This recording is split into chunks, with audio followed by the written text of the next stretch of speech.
If you've been in tech sales for more than 5 minutes, you've experienced this. The demo went great, the proposal's in, and your champion was pumped. And then, silence. No replies, no feedback, nothing. You've just been ghosted. Today, we're diving deep into why tech buyers vanish during the sales process and what top-performing sales teams do to prevent it. Because the truth is, ghosting isn't just annoying, it's killing your sales team's performance. First, let's be brutally honest. Buyers don't ghost because they're rude. They ghost because they've stopped seeing value, or they were never serious to begin with. Here are some reasons buyers ghost your sales reps. Shifting internal priorities. Their budgets get reallocated. The projects lose executive backing, or sometimes internal politics block the initiative.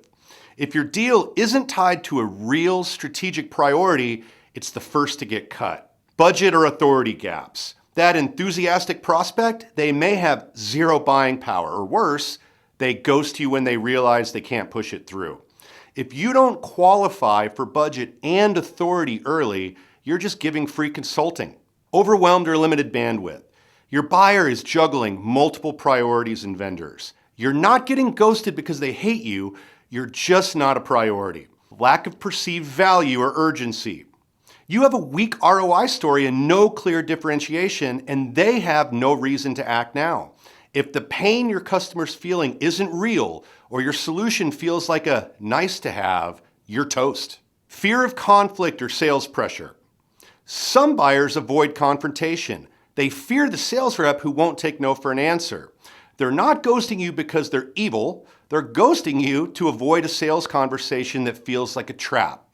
Even the best product can't overcome a broken sales approach. So, what are the sales performance issues that trigger ghosting? First, there's poor discovery and qualification. You can't sell pain relief if you don't ask where it hurts. Unclear or generic messaging. Buyers don't care about your features. They care about how you're going to help them hit a KPI or reduce risk or grow revenue. Low trust or credibility. You'll see this when the buyer gives you late replies and vague answers and empty promises. Trust is the deal. If you lose it, you lose everything. No clear next steps.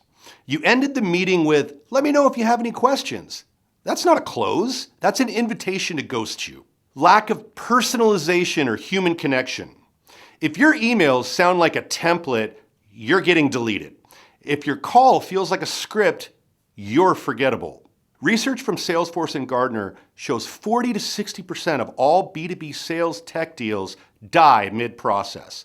Of those lost deals, 25 to 30% are lost due to shifting internal priorities.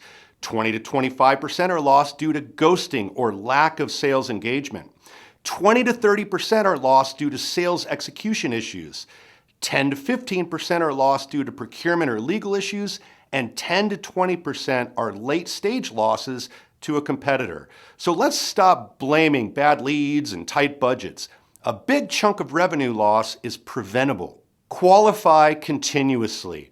Don't assume your deal is real. Keep checking for budget, for priority and authority throughout the sales process.